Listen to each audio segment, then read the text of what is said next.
warahmatullahi wabarakatuh. Halo teman-teman, perkenalkan nama saya Rini Rahayu, asal Tanjuraya Bogor. Saat ini saya sedang berkuliah di Institut Ummul Qura Al-Islam Bogor dengan Fakultas Tarbiyah dan Prodi Manajemen Pendidikan Islam, yang mana sekarang saya sedang menjalani semester 7. Assalamualaikum warahmatullahi wabarakatuh. Perkenalkan, nama saya Rian Indra Lesmana, asal saya dari Jakarta Pusat. Saat ini saya berkuliah di Institut Ummul Qura Al-Islami di Pondok Pesantren Darussalam. Alhamdulillah sekarang saya telah menduduki di semester 7. Di video ini kita akan membahas tentang kepemimpinan pendidikan dan bagaimana kepemimpinan pendidikan ini dijalankan dalam suatu organisasi, dalam suatu lembaga.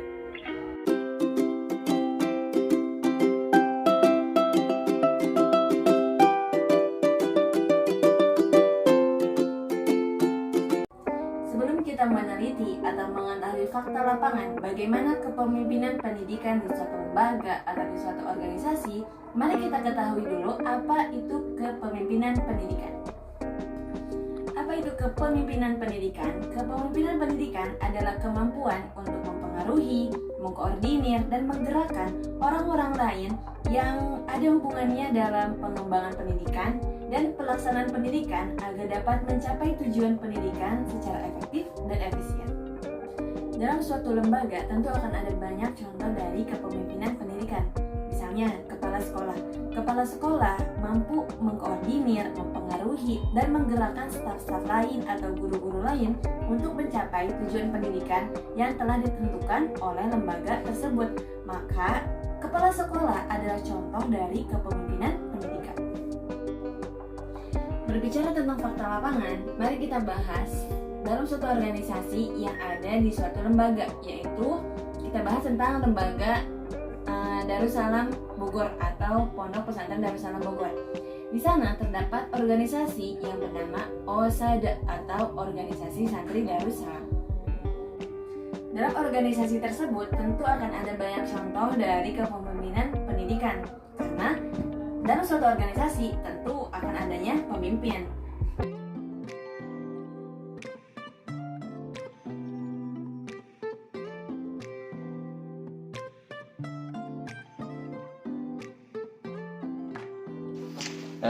Baik, Assalamualaikum warahmatullahi wabarakatuh. Waalaikumsalam warahmatullahi wabarakatuh. Ya, baik, dengan ini saya Rian Indra Lesmana, mahasiswa semester 7 Pondok Pesantren Darussalam, jurusan MPI. Terkait tugas kuliah tentang wawancara, saya akan menanyakan langsung kepada narasumber, yaitu silahkan diperkenalkan diri. Ya baik, perkenalkan, nama saya Rohim Indra Saputra, asal Jakarta Barat. Saya sebagai bagian bahasa pusat di Pondok Pesantren Darussalam. Dari kepengurusan Rohim di bagian bahasa tersebut, apakah kira-kira ada nilai kepemimpinan di dalamnya?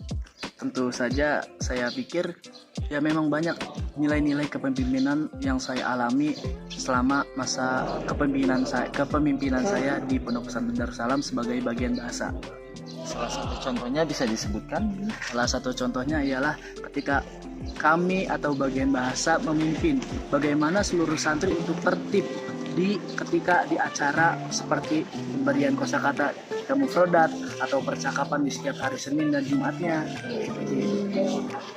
Lantas kira-kira selama berjalannya proses organisasi yang kamu bawakan ini, ada nggak nilai-nilai kepemimpinan yang kurang gitu menurut kamu?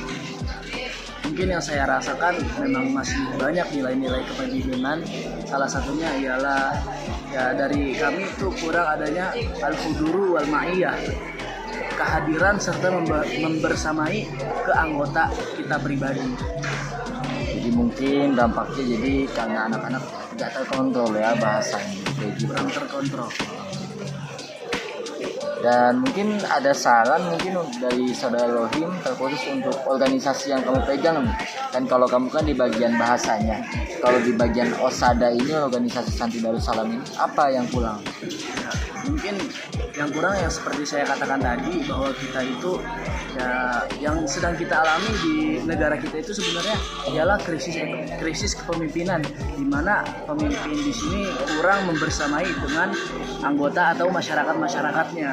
Nah, solusinya kita dapat membersamainya. Ketika ada suatu masalah, kita membersamai.